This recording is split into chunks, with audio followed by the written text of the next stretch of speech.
ประธานสหพันธ์ฮกเก่าแห่งชาติลาวได้เน้นหนักให้ผู้แทนของประชาชนในสหพันธ์ฮกเก่าทั่วแขวงพงศรีครั้งที่5ไล่ปัญหาในโอกาสที่สหายพลจัตวาพรใจพันธวงศ์ประธานสหพันธ์ฮกเก่าแห่งชาติลาวเข้าเป็นประธานของประชุมใหญ่สหพันธ์ฮกเก่าทั่วแขวงพงศรีครั้งที่5ที่จัดขึ้นในวันที่26มิถุนายน2025ที่สโมสรใหญ่เมืองบุญเหนือนั้นสหายพลจัตวาพรใจพันธวงศ์ประธานสหพันธ์ฮกเก่าแห่งชาติลาวได้เน้นให้ผู้แทนสหพันธ์ฮกเก่าให้บรรดาสหายเอาใจใส่เฮ็ดเวียกงานการเมืองแนวคิดต่อทันแถวนักฮกเก่าที่ขึ้นกับสิทธิคุ้มครองของตนอย่างเป็นประจำและต่อเนื่องในการเสริมแนวทางแผนนโยบายของพรรคมติคำสั่งของพรรคระเบียบกฎหมายของรัฐและของสหพันธ์นักรบเก่าลาววางออกเฮ็ดให้เข้าใจอย่างลึกซึ้งปฏิบัติให้ถูกต้องและเป็นเอกภาพกับ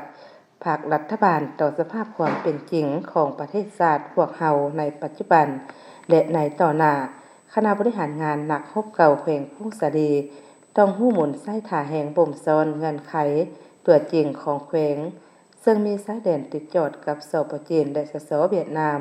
ฉะนั้นจงเป็นเจ้าการปรับปรุงการจัดตั้งสหพันธ์นักรบเก่า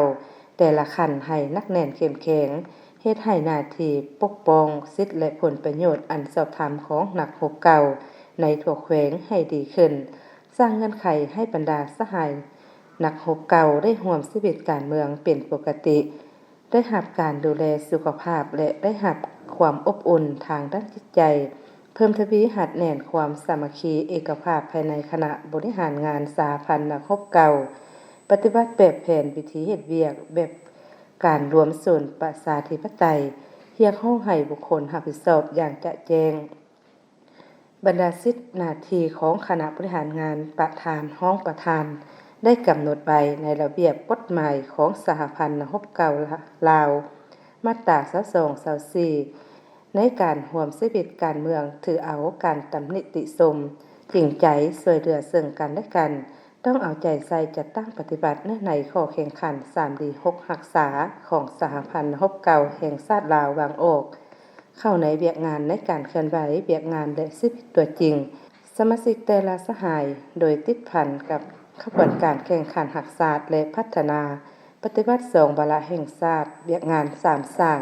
เพื่อให้สหพันธ์ฮกเก่าแขวงพงศรี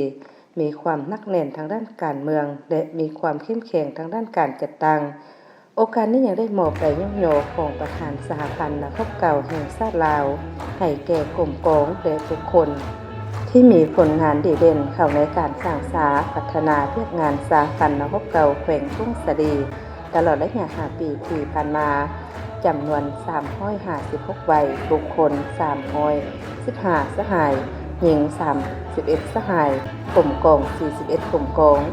ขึ้นมอบโดยสหายพลจักรวาพรใจพันธวงศ์ประธานสหพันธ์นักรบเก่าแห่งชาติลาวและขึ้นข่าวหับโดยแม่นบรรดาสหายผู้ที่มีผลงานตามลำดับ